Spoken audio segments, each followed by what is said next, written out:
My father came from China by selling junk. It takes over more than 3 months. And the junk has no motor. But if they have no wind, they were stuck in the middle of the ocean. My father tells me that half of the Chinese never get ashore because they never make it. William Chong's father did make it. He arrived at the turn of the century in Vancouver, BC, and found work as a kitchen helper for $5 a week, eventually becoming a millionaire. The Chinese only allow works in the laundry, cannery, a lumber yard, a railroad. But there's no promotion. Everybody, you work all your life, you get the same pay. That's why I took up cooking. The reason a cook can have some promotion. So I want to be a cook. Bill Chong's ambitions would have to wait. Informed by letter from his sister in 1940 that the family estate was being sold, he would have to return to mainland China for his share. Bill sailed, but he was unable to reach the mainland because of the war, and he was forced to wait in Hong Kong. I never reached China because Japanese occupy China and they occupy Hong Kong. During the Second World War, imperialist Japan, wanting to expand its borders, invaded China and captured Hong Kong. Bill Chong took refuge with his sister. I was living with one of my sisters in Hong Kong, a small place. We have a little balcony. One evening, there's a Canadian soldier. He had one pip. I presume he's a second lieutenant. And he speaks in English. He asked for water. He was wounded. And the Japanese there stand by, a crowd, look at him, didn't do anything until one Japanese officer came along. And he reaches in the back. I thought he would bring up a water bottle, but instead he took out a pistol, shot him, and killed him right on the spot. And to me, I said, how can anybody do a thing like that? You could held him as prisoner, take him away, he couldn't fight anymore. But why kill him? And I got very mad. And I said, no, I gotta get out of here. I don't want to stay in Hong Kong. Bill Chong escaped to British-controlled Free China, expecting to return to Canada. However, he was approached by an Australian doctor named Lindsay Rye with an offer of a job for British intelligence. He said, now, the job we're going to give you, we're not going to tell you yet, but the only thing we can tell you is if you ever, this job is volunteer. If you ever get caught, then no one in the world can help you. British intelligence desperately needed Chinese-speaking agents to rescue British nationals and allies trapped behind enemy lines. Dr. Rye headed BAG, the British Army Advisory Group, which covered for intelligence. The British Army Advisory Group, as it was called in China, was not a British Army Advisory Group. It was, in fact, 9 rolled into one and under another name, a cover name. Bill accepted Lindsay Rye's offer and was immediately instructed to go to Macau. There he would be given his assignment. But Macau was difficult to enter. It was occupied by the Japanese and extremely dangerous for a British agent. They, the Japanese, the Kemtai, the Japanese Gestapo, if you wish, had agents throughout the Chinese resistance, and the amount of betrayal and the amount of double cross was quite extraordinary. With the help of local bandits, Bill Chong entered Macau. There, his assignment was revealed. We have a British consulate there. His name is Ree. He has no communication outside of Macau because Japanese cut off all the communication. They're listening into everything he talked to, and my job is to find out if he's still alive, if he needs help. The code word If anybody gonna talk to him, the code word is Snow White. I quickly went to the consulate,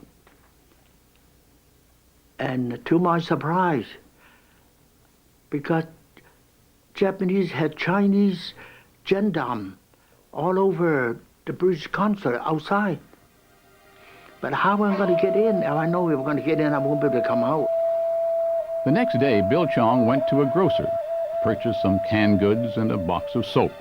Posing as a grocery delivery boy, he entered the embassy grounds and knocked on Mr. Reeves' door. The houseboy refused to let him in. I make such a big fuss, and then he come out. He looked at me. He said, "What's the big fuss?" And I said, "You, Mr. Reeves?" He said, "Yeah."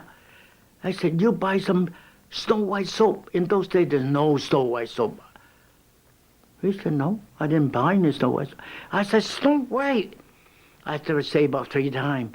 And then he said, realize that was the code word.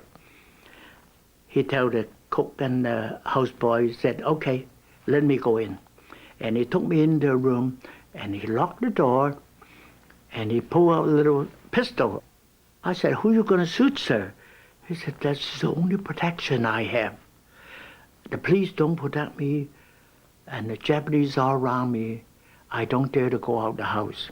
The Japanese were, if anything, more brutal and more immediate in their execution of any agents. They simply killed without much discrimination, and if anyone was thought to be an agent, kill him.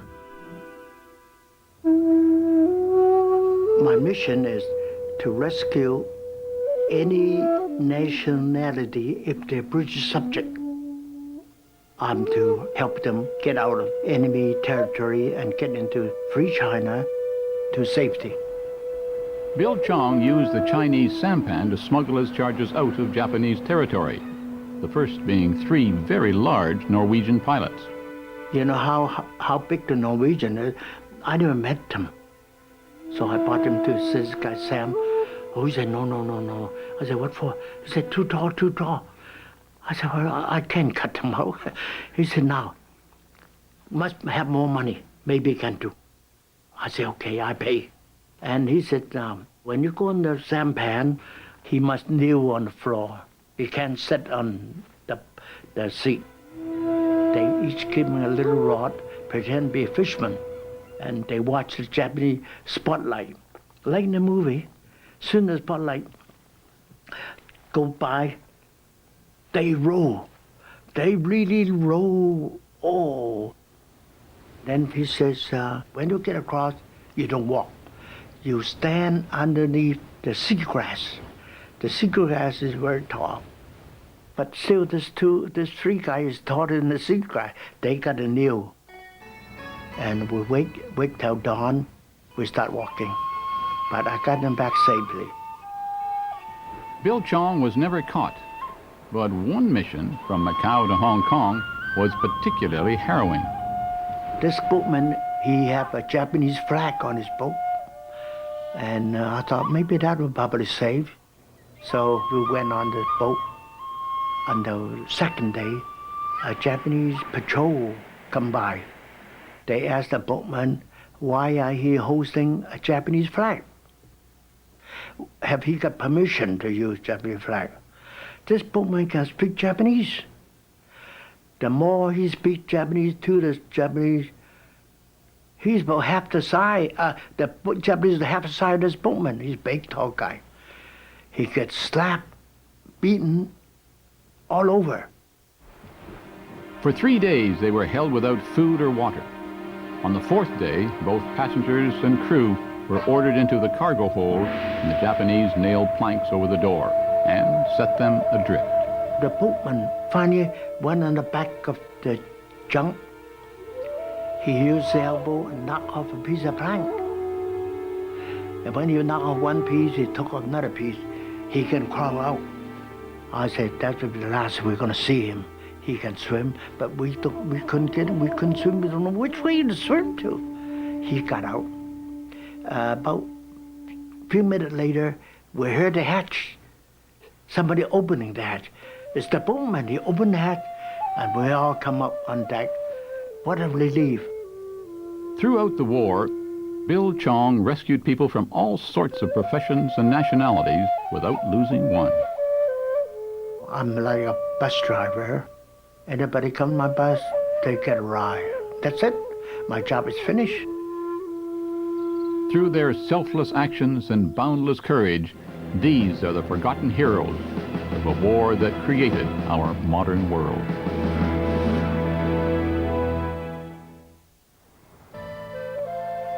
William Chong served with British intelligence until 1976, his cover of restaurateur coinciding with his original ambition.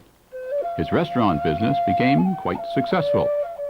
However, to this day, he still goes unrecognized for his war efforts by Canada's Veterans Affairs Department. They said I'm a resistant. And I asked them, then resistant get killed too? But the Legion accept me as a vet. That makes me very proud. My daughter and I were very close. She always said, Dad, what you're doing, we're doing for God. Yeah, all right.